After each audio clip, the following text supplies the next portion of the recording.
নমস্কার, স্পটার নিউজে আপনাদের সবাইকে স্বাগত। আমি সাগর। এই মুহূর্তে আপনাদের সঙ্গে উপস্থিত রয়েছি মোহনবাগান গ্রাউন্ড থেকে। আজকের মোহনবাগান গ্রাউন্ডে চূড়ান্ত অনুশীলন বললে খুব একটা ভুল হবে না। 21 তারিখে দল এখান থেকে উড়ে যাচ্ছে কলকাতা থেকে। 23 তারিখে তারা ডুরান্ডের কোয়ার্টার ফাইনাল ম্যাচ পাঞ্জাব এফসির বিরুদ্ধে খেলতে নামবে। তার আগে কোচ মলিনা নিজের দলকে কিন্তু বেশ ভালোভাবেই ঝালিয়ে নিচ্ছেন, দেখে নিচ্ছেন। ম্যাকলেনের চোট রয়েছে, যে কারণে হয়তো তিনি পাঞ্জাবের বিরুদ্ধে খেলতে পারবেন না। তবে আজকে প্র্যাকটিস শেষে রক্তে আমার মোহনবাগান ফ্যান গ্রুপের তরফ থেকে একটা রাখি পূর্ণিমা অনুষ্ঠানের আয়োজন করা হয়েছিল ছোট করে।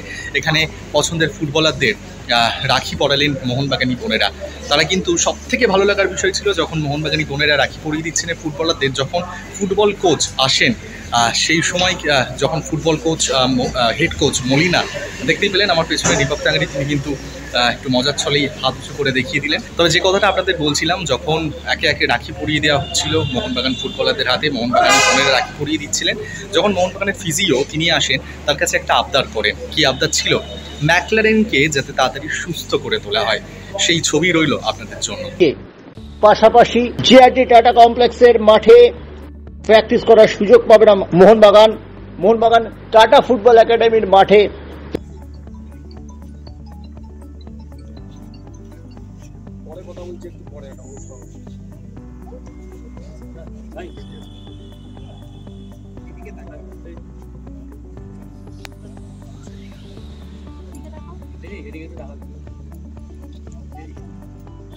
তোমরা শুধু কোচকে দেবে তো?